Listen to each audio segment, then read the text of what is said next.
All right, so today we're going to take a look at section 2.4, which is on solving linear inequalities. So now, in place of the equal sign, you're going to have one of those four symbols. Can somebody read all of those to me from left to right? Each one of them? Elias? Greater than or equal to, less than or equal to. Oh wait. Not quite. Flip flop, yeah. Yeah, so what's the first one? Less than. Less than, because that looks like an L that's like bent. Yeah. Less than or equal to. Yeah. More than or equal to. Yeah. So greater than, and then the last one is greater than or equal to. So we're going to see those symbols instead of an equal sign. So those are both examples of inequalities. Okay, the one on the left, just a true statement. 3 is less than 8. How about the one on the right? Is that one true? No. Depends on what the variable is. Depends, yeah. So it's a conditional inequality. There's a condition for it to be true. If you give me a number for x that's greater than 4, then yes, it will work. If you give me a number that's smaller than 4, no, it will not work. So one thing we have to know how to do is to check if a number is a solution to an inequality. So to check if a number is a solution to an inequality, you take it, you plug it into the variable, and you see if you get a true statement when you replace the variable with whatever number you're plugging in. So let's try that with 3x is greater than 12. Let's let x equal 5. Let's check if 5 is a solution to that inequality.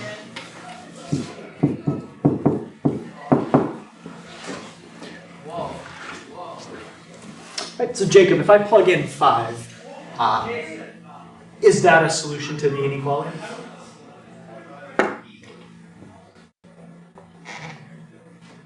No. How come? Because 15 would be less than 12. What symbol is that again? Oh, sorry, it'd be greater than. That's a greater than. Yeah, so it would be. Yeah, so 15 is greater than 12. So yes, 5 is a solution. 6 is a solution. 7 is, there's a lot of numbers that are solutions. Okay, so it's not just x equals a number. In this case, it's everything bigger than a certain number. How about if I plug in 4? Is 4 a solution? Am I? No? How come? Because it's not greater than 12. Yeah, this says 12 is greater than 12. That's not true. We didn't get a true statement. We got a false statement. So that means 12 is not a solution. So that's how you check if a number is a solution. All right, so when we have inequalities, we can take two inequalities and kind of connect them with a certain word. What word in English is a conjunction? To connect two different ideas. Yeah? And. Right? The word and. So this is an example of a conjunction.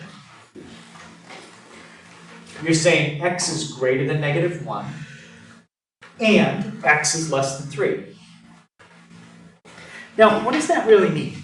If you kind of wanted to simplify that and just explain it a little easier to someone.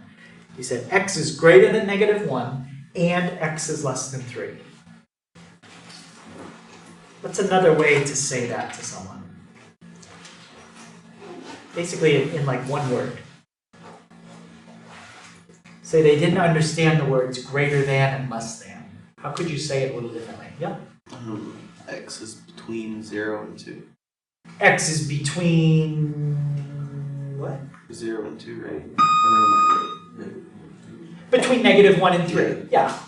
Between negative, because it could be like 2.9 or 2.7, anything like that. Anything that's between -1 and 3. How about including -1 and 3?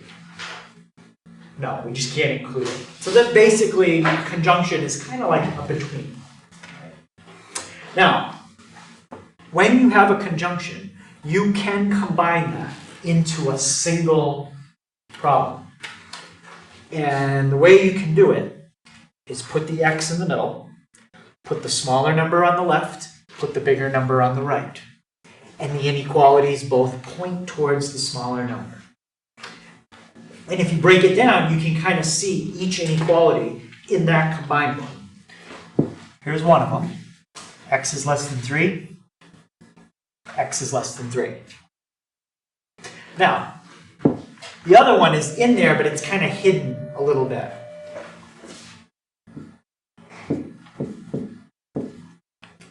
Are these two things the same? -1 is less than x, x is greater than -1? Yeah. Yeah, they're the same thing. Well, the second one is right there. -1 is less than x. So you kind of have to rewrite it to see where that one is hidden. Right? So that's one way to take two inequalities and combine them together. Does anybody know another way you can do it? Putting the x in the middle again. It's going to look kind of like this, but a little bit different.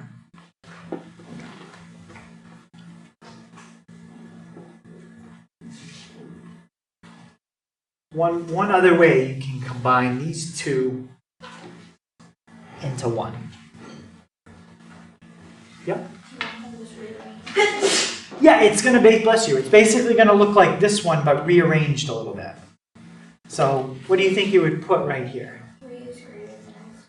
All right, 3 is greater than x, yep.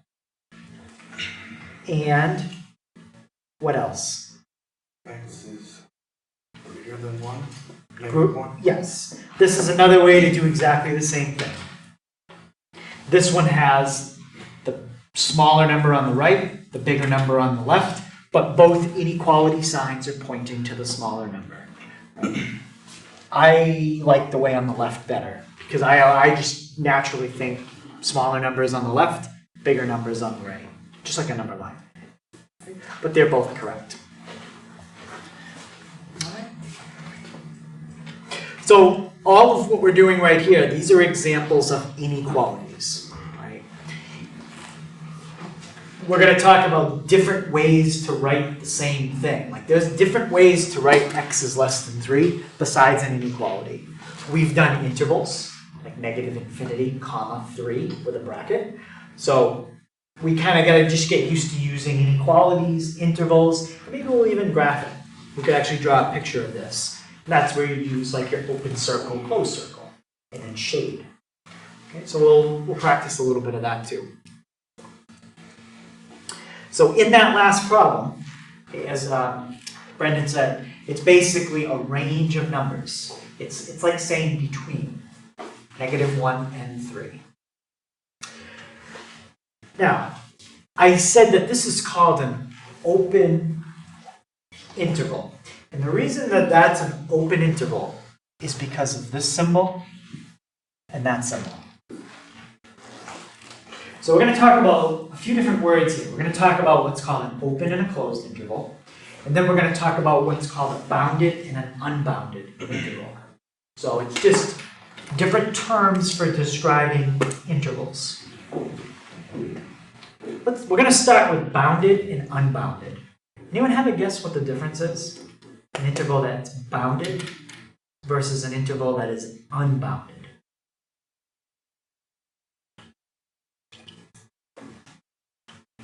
Well, when you think unbounded, what do you think of? Like if something is unbounded, it's not bounded. What does that mean? A lot of times they say it has to do with like being attached to a variable. Okay, so our intervals aren't going to have variables in them. Our intervals can have one of two things in them.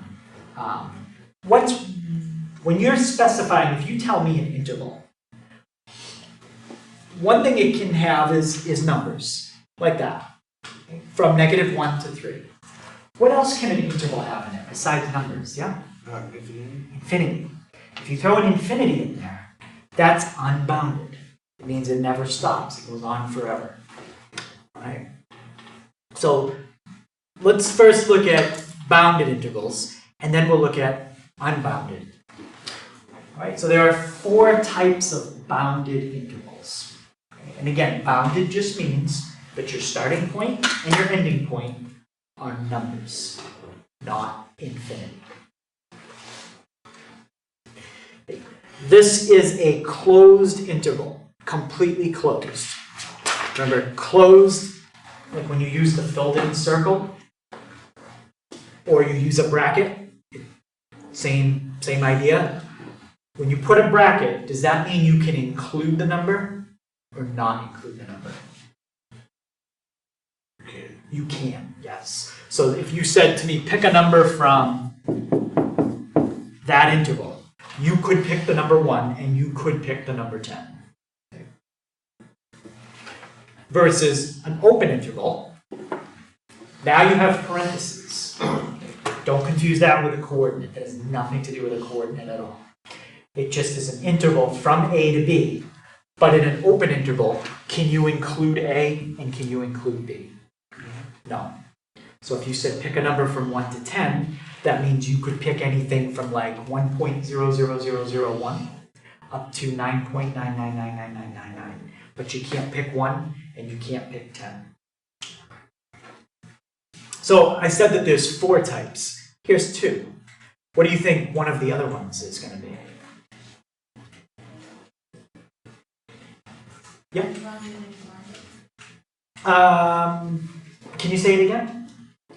Unbounded and bounded. So we're going to do the unbounded ones in a second. Unbounded is going to have infinity, but there's 2 more that are still bounded that look kind of like this, but just a little different. So we've got a completely closed interval, completely open interval. What else do you think you could have? Yeah? A combination of closed and open. Yeah, you can have a half open, or I guess you could say half closed if you're more pessimistic. But we have a half open interval, okay, on the left. I'm sorry, on the right, and this is a half open interval on the left. So those are the 4 types of bounded. Okay, and I'm not going to draw a picture for all of them. I'll do a couple kind of quick ones. But if you wanted to do this on a number line, if this was A and this is B, remember, intervals mean between. So you would put parenthesis, parenthesis, and then shade between. If you wanted to do open circle and open circle, that's the same thing. Different way of doing exactly the same thing. If I was doing the one below it, it would look something like A, B, bracket, parenthesis, shade between. Or if you were doing open and closed circle, A, B, filled in circle, open circle, shade between. Okay, so you can draw pictures for all of these. Okay, but I'm not going to draw a picture for every one of them. I think in your book on page 99, they go through and they draw all the pictures out if you want to see them all. Okay, any questions on those? So those are bounded intervals versus unbounded. So unbounded intervals have a negative infinity or an infinity somewhere. Okay? It's an interval that goes on forever. Like if you tell me x is greater than 4, I think that was the question we did in the notes, that's unbounded. Where does it stop? It doesn't. X is greater than 4, goes on forever. So those are the different kinds of unbounded intervals you can have. The 2 on the left are unbounded at negative infinity.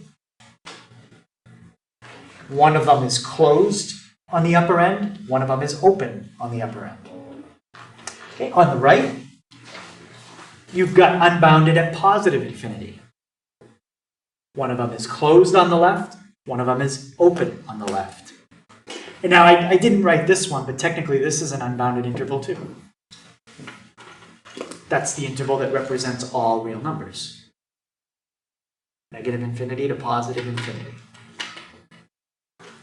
You never put a bracket on infinity because you can never reach it. Okay? A bracket can only be used when you have a number, not on an infinity. So, let me ask you a question. Could you have an interval that is unbounded and completely closed? An unbounded interval that is completely closed. No, that's not possible. Because closed means it's a bracket on each end. Unbounded means you have infinity. Well, if you have infinity, you have to have a parenthesis somewhere, not a bracket. So you couldn't have an unbounded closed interval. Could you have an unbounded open interval? Fully open. Yeah, there's an example right here. Unbounded, open on each end. This one is unbounded and open on each end. That one's unbounded and open on each end. Okay. So if you want to see pictures of those, I'll do the one that I circled on the left. That represents every number from negative infinity up to 3, not including 3.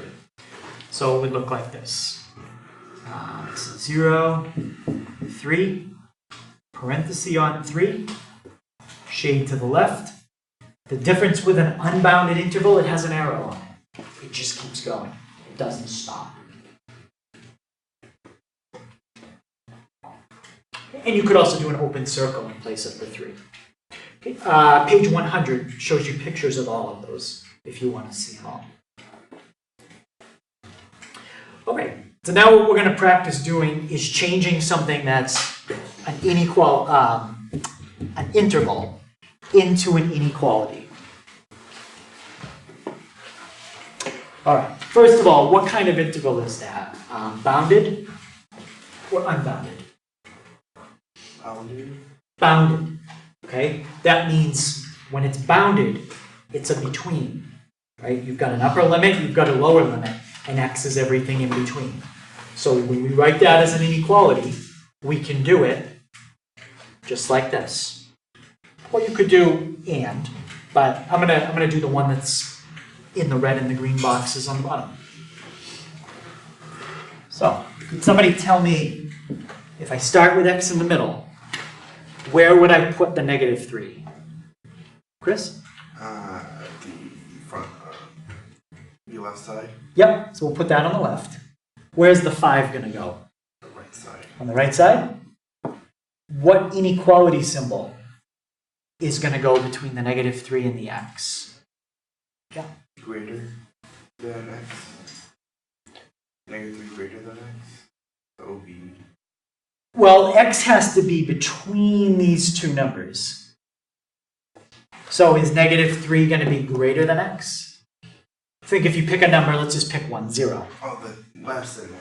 Right, negative 3 is less than 0, right? Less than. And can somebody else tell me what symbol is going to go between the x and the 5?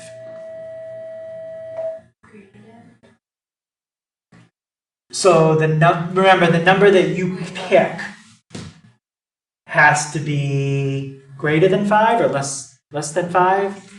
Are we sure it's a less than?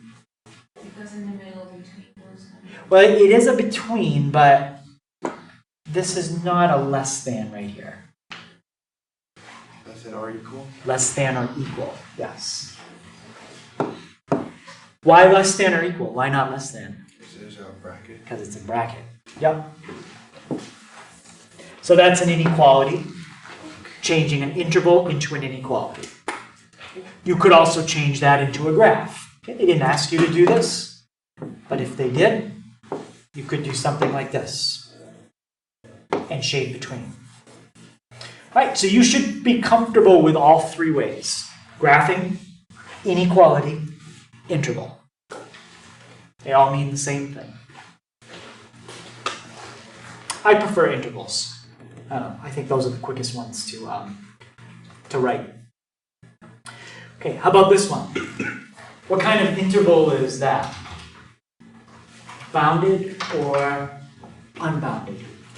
Chris? Unbounded. Unbounded. So remember, when it's unbounded, the inequality is actually a little bit simpler to write. Can someone explain, what does this really mean? You can pick any number where? Emma?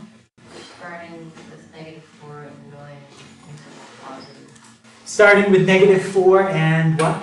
ending with any number that's greater than Greater than? -4. Exactly. So any number that's greater than, a little bit more? Greater than, Yes, greater than or equal to -4.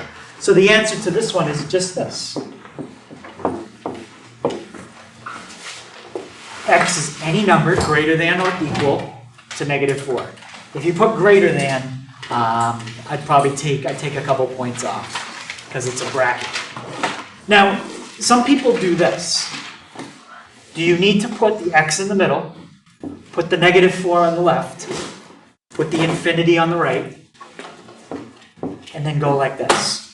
I mean, technically this is correct, but what's kind of strange about writing that? Yeah, Chris? No.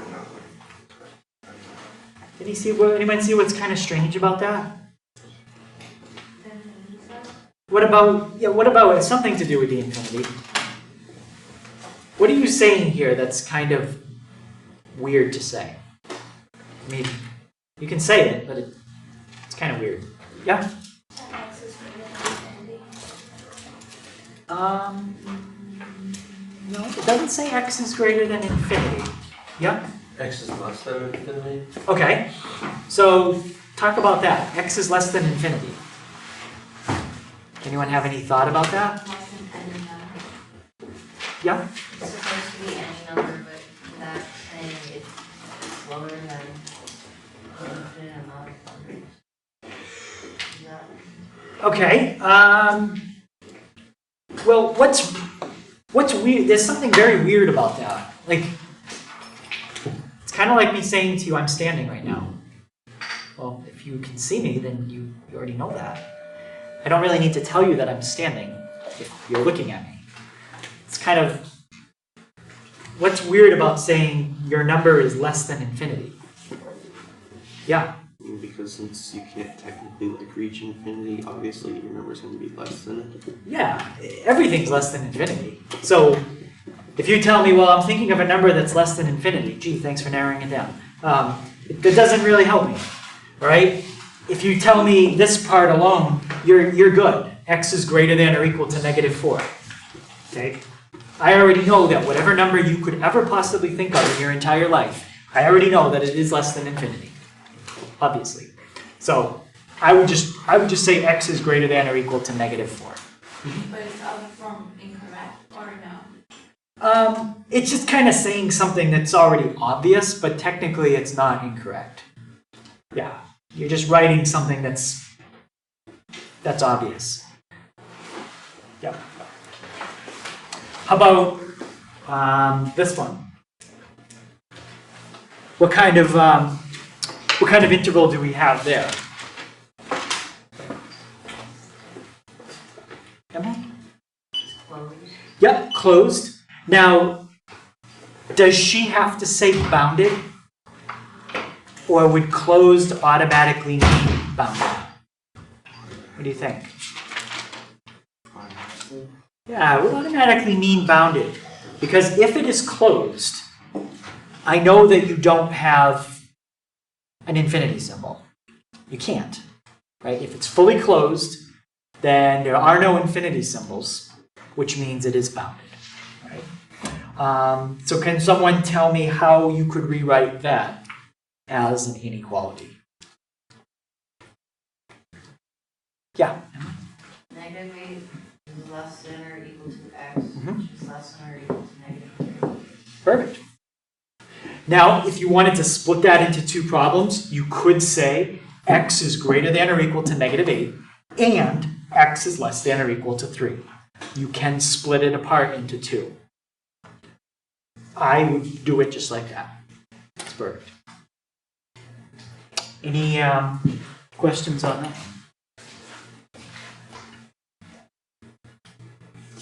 So when we start solving inequalities and describing the solution, this is how I'm usually going to do it.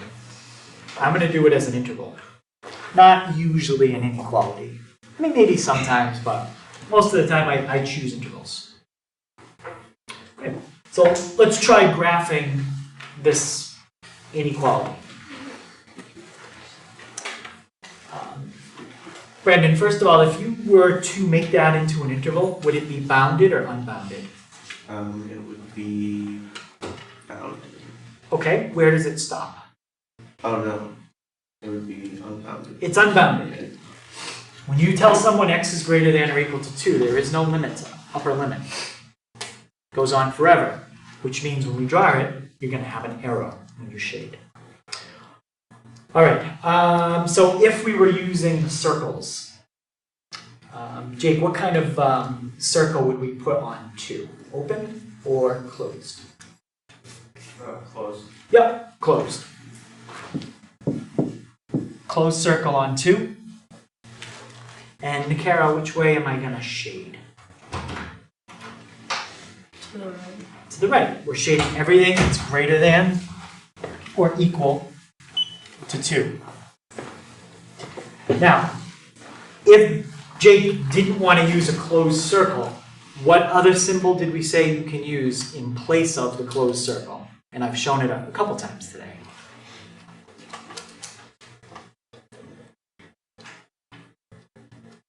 Yeah.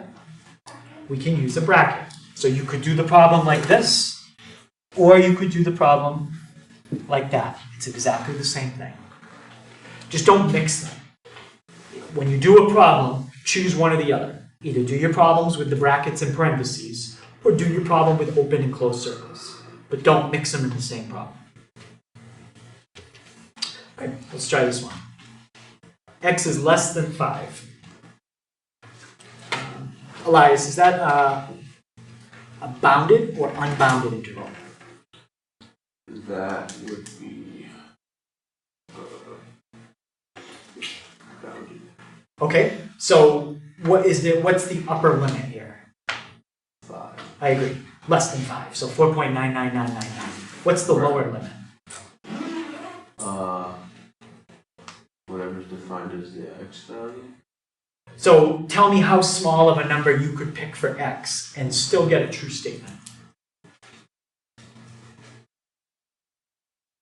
Could you go smaller than negative? What's that? I guess infinitely small. Yeah.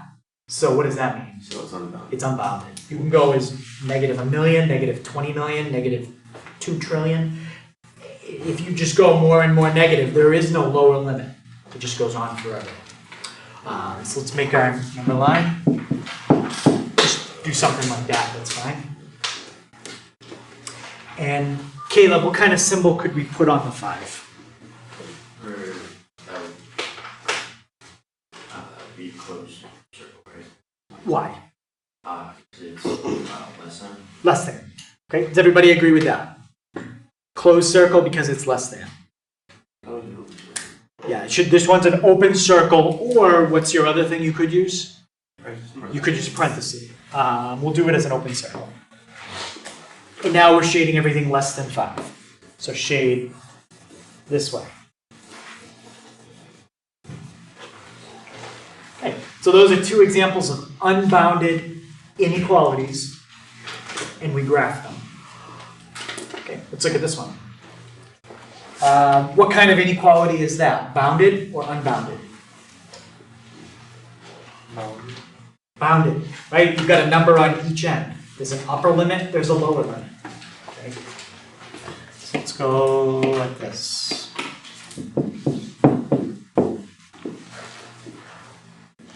How about Emily? What kind of symbol can I put on the -1?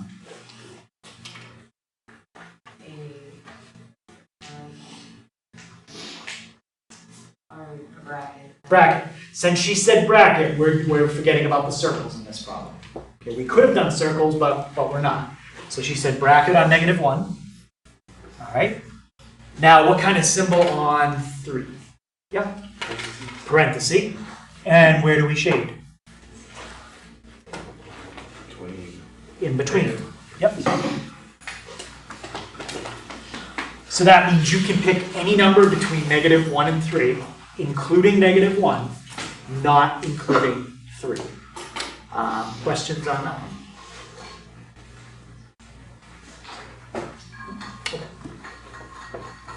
So, when you're solving an inequality, it's exactly the same as when you're solving an equation. The only difference is if you multiply or divide each side by a negative, you have to flip the sign. If you forget, it's not like your calculator is going to say error or something like that. If you forget, it's just going to be wrong. It's not like something obvious is going to happen. So you just have to remember, if you multiply or divide by a negative, flip the sign. Flip the sign.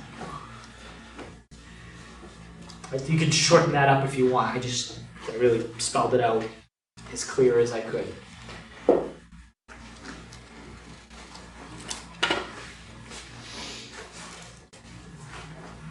Okay. Any questions on that idea? I know it's something from Algebra 1, but a lot of people on the test last week forgot it. I don't know if they just tried to go through the test quickly and they ran out of time or what, but they just didn't flip it. So if you don't flip it, it comes out wrong. Okay, so let's see if we can solve this one. So we've got 3 and then in parentheses x minus 1, close parenthesis, plus 2, less than or equal to 5x plus 6.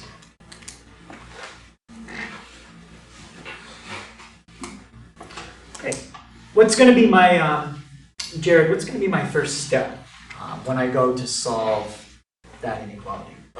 I would distribute the 3 to the x minus 1. Yep, so we're going to distribute the 3 to the x minus 1. All right. How about, Kaya, what's going to be my second step?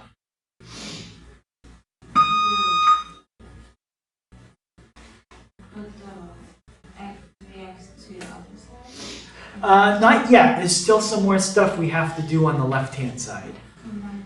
We still have to combine like terms. What are my like terms? Yep. So we're going to combine -3 and 2.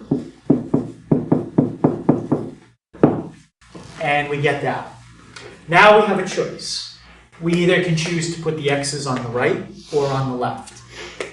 When we write the final answer, I generally like to put the x on the left, right? If you don't want to do it that way as you're solving it, that's fine. But when you're done, you should rearrange it. So Brandon, what side do you want to try to get all the x's on as we go through it? Left. Okay, so how would you put all the x's on the left? For starters, you should add -1 to each side just to clear it out. All right, so we'll add the 1, and what else? Subtract 5x. Yep, we're going to do both of those in the same step. That's gone, that's gone. We've got -2x is less than or equal to 7. Since we did both of those in the same step, now I'm down to my last step. Eric, what's my last step here? Divide both sides by -2. Yep, and what do I have to remember to do? Flip. Flip, okay? Since I have to flip it, I'm going to do that right now. Okay, get the flip out of the way. -2 divided by -2, that's gone. And we have x is greater than or equal to, you could just leave it as -7/2. And that's your answer. Okay. They didn't say to graph it, so you can leave it just like that. Okay. Any question on that one? Okay.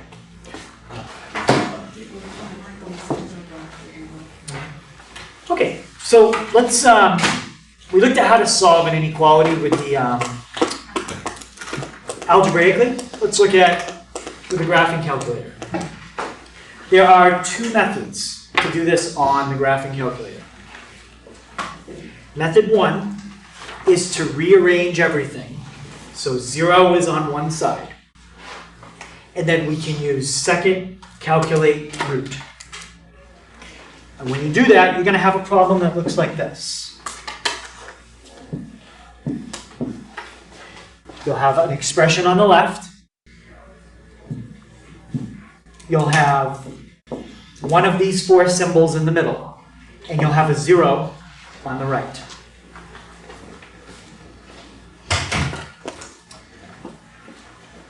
Once you calculate the root, that's where your inequality equals 0. The question is either going to be, where are you greater than 0? Where are you greater than or equal to 0? Or where are you less than 0? Or less than or equal to 0? Once you know this root, you can answer that question. It's either going to be everything above the root, if you're looking for one scenario, or it's going to be everything below the root, if you're looking for the other scenario. So it just depends on which scenario they give you, greater thans or less thans. So let's see. So that's where I just said, it's either going to be everything above the root or everything below the root. It depends if you're looking for positive or negative. Thank you. Okay. So if I wanted, bless you. Thank you. If I wanted to solve this using method 1, what would be my first step? Chris? Have 0, right? Okay, how would you do that? Subtract 2 from both sides. Perfect. Bless you. Okay. Now, I could solve this really fast by hand. You just add 3, divide by 4. The answer is x is less than 3/4. Okay? You don't really need a graphing calculator to do this one. Eventually, we're going to do some harder ones. So, we know the answer is x is less than 0.75, 3/4. Let's graph it and just confirm it. So on y equals, if you've got other stuff, you can clear it. Let's type in 4x minus 3. I'm going to go zoom 6. Okay, so the first thing it says to do is calculate the root. So you're going to go second calc 0. Right. Pick a point that you know is to the left of the root. Hit enter. Pick a point that you know is to the right. Now it's going to look between those dotted lines. So just put the guess kind of close. And it tells me the root is at 0.75. Now, the answer is either everything bigger than that number or smaller. We got to look at the original problem. Do I want to know where my graph is above 0 or below 0 in this problem? Below. Where is it? Less than 0. Less than 0 is this section here. So do I want to pick x values that are bigger than 0.75, which would bring me to the right, or less than 0.75? Less than.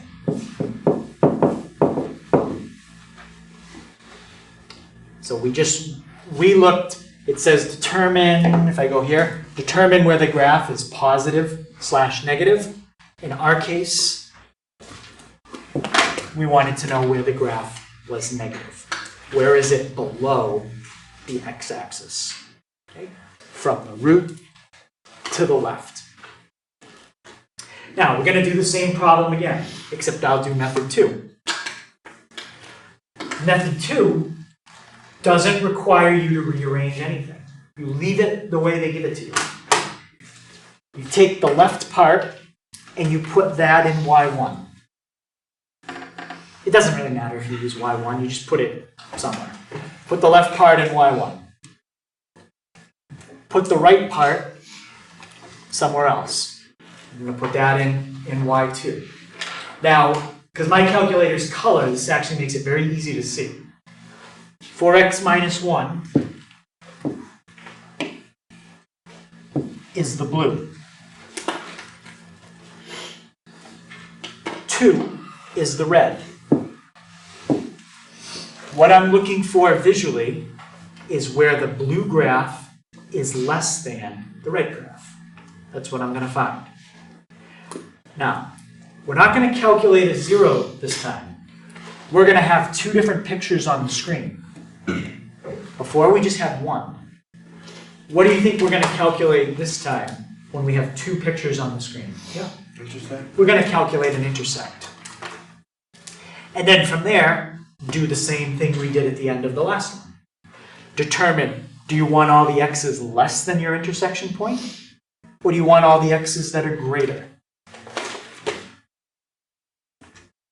So above or below. Right, so let's graph that. And remember what you're looking for. Where is the blue graph under the red graph? So let's get the intersection first. Now we already know what it's going to be, 0.75. And let me, you know what, I'll put this over here.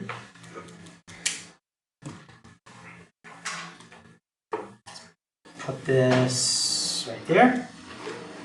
So example 5 is what I'm doing right now. So I need to look at it again. Blue is less than red. That's this section right here. So do you want values that are less than your intersection point or more? Which one? Less. If you pick values less than 0.75, okay, you are basically looking at this. You're looking at what I left uncovered. That's where the blue is under the red. Okay? If you picked values greater than 0.75, you'd be looking at this. No, that's not what they wanted there. They didn't want to know where the blue was greater, where the blue was less. Okay, so with double inequalities, the goal is to get x by itself, and depending on the kind of problem, there's two ways to do it. If the only place you have an x is in the middle, then this is how I would do it. Do whatever you have to do to get rid of all the numbers that are near the x. But when you do it, you have to do it everywhere. Okay? When I say everywhere, I mean here, here, here. If I'm not going to finish that problem, but if I was going to, that's how you do it. Now, if you have x's in multiple spots, like negative 8 plus x is less than 2x, which is less than x plus 1, that's a little more complicated. All right, it's not as, you can't just say, well, divide everything by 2, because you've got x's everywhere. The only way to do a problem like this is the way I showed you guys at the very beginning, is to split this apart into two problems. It's not really easily solvable like that. That's easy to solve, right? So you solve that one, and then you solve this one, and you see what you get. So you'd have to split it into two problems and solve each one. Okay? But the one I'm going to do with you guys in class is going to be easier than that. You're not going to have to split it into two because you're not going to have variables on all three parts. Okay? You're just going to have a variable in one spot. Okay? So let's try one like that. Okay? So we only have a variable in the middle, so we don't have to worry about splitting it into two different problems. Okay. Anyone think they know what first step would be here to try to get x by itself? And I'll give you a hint, there's gonna be 3 steps to get x by itself. Yeah? Multiply by 3. Yep, that's what I would do first. Just triple everything. Now, all the same rules apply. If you multiply or divide by a negative, you've got to flip the signs. Did I multiply by a negative in that step? No. No. Multiply, Jared said, positive 3. So we got negative 9 is less than 2x plus 5. And on the right-hand side, Eric, what would you get? 15. Yep, 15. Okay. What's my my next step? Subtract 5 everywhere. Yep, here, here, here. Gone. Brandon, what's negative 9 minus 5? Negative 14. Negative 14. And 15 minus 5 is 10. So we almost have x by itself. Chris, what's my last step? Divide 2. Yep. And again, make sure you do it all 3 spots. So can you tell me what you get for the final answer, Chris? Negative 7 is less than x. X is less than or greater than 5. Less than or what? Greater? No, less than or equal than Yeah. 5. 5. So that's a bounded interval between negative 7 and 5. Any question on that? Okay, so last thing I'm going to show you is kind of like what we ended with yesterday when you have absolute value equations. Once you had the absolute value by itself, what did we do yesterday to get rid of the bars? You had when it equals positive and negative. Yeah, we split it into 2 problems. So that's exactly the same thing you do with this. First of all, you've got to make sure the absolute value expression is by itself. Okay. Meaning it looks something like this. If you had a number like that, I would divide each side by 4 to start. If you had something like this, I would subtract 5 from each side to start. Okay, but you've got to get the absolute value expression by itself. And now we split it into 2 problems. When we split it yesterday, the first problem was exactly the same as the original. We just took out the bars. So copy down the original just without the bars. Now, Jared, what did you say we did to get the second one yesterday? You just have x plus 3 equals a positive, then x plus 3 equals the negative. Right, so we had one side, it had a positive, the other side, other equation was a negative. We're going to do the same thing here. You're going to copy down the original, take the bars out, change the sign of that number. And does anyone have a guess there's one extra thing you have to do that didn't come up yesterday? Yep. You have to flip the sign. So it's 3 things. Take out the bars, flip the sign, and then make the number on the other side its opposite. So bars are gone, flip the inequality, change the sign. And that's how you get your 2 problems.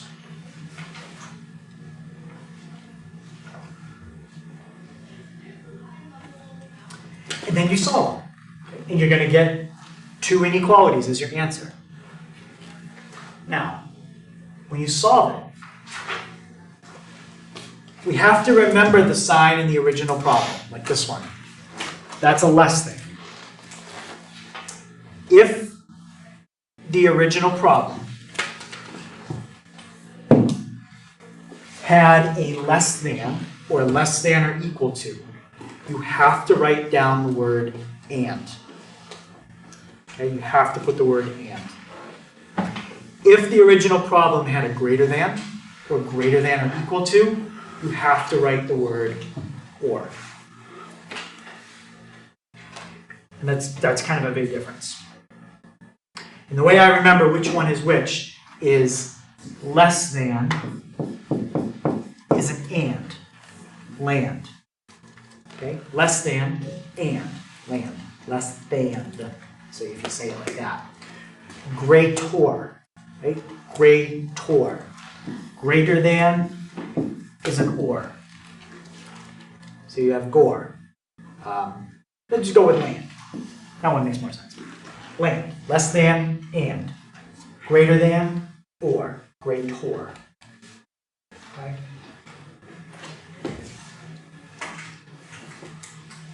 So we'll try one of those, and then that'll be it. So I've got an inequality that has a less than, and then I've got one that's a greater than.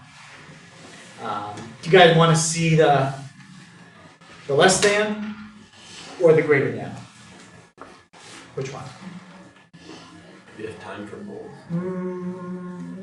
Maybe we could start both, but we'll do this one, and then maybe the other one we'll just start it, but we probably won't finish it. We'll see. All right, so first thing I'm going to do is look at this symbol. And so I don't forget, is this an and problem? Or is it an or problem? And. So just write it right now so you don't forget. And now let's separate it into the two problems. The first one, simple one. What's my first inequality going to be? Yeah. X minus 3 is less than 3. That's it. Just copy the problem down, take the bars out. Now the second one, we've got to do a little bit more. What's going to be my second one? Well, Brianna, do you know what the second one would be?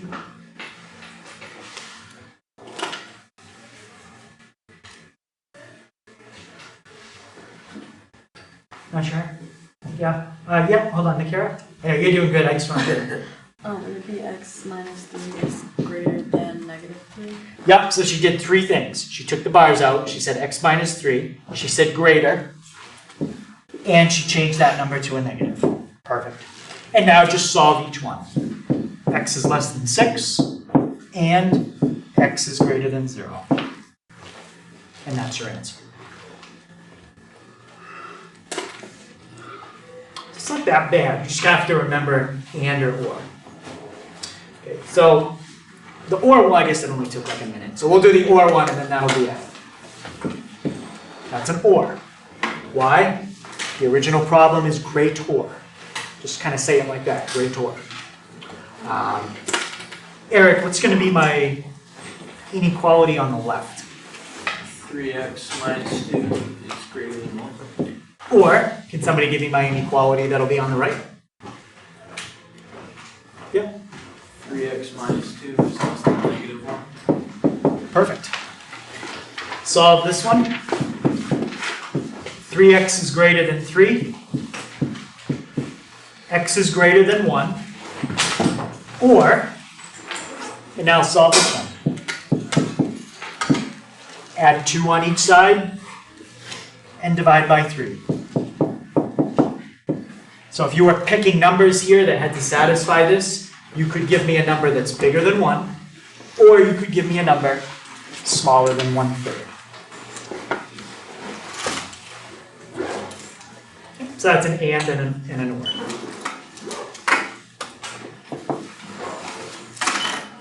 Okay, so homework tonight is page 108. Okay, and I think there's like 60 or 70 problems in the whole section, so I just kind of skip around to try like 1 or 2 of each type that we did in class. Okay, so we'll look at that tomorrow, and then tomorrow we will finish up chapter 2, and we'll start a little bit of chapter 3.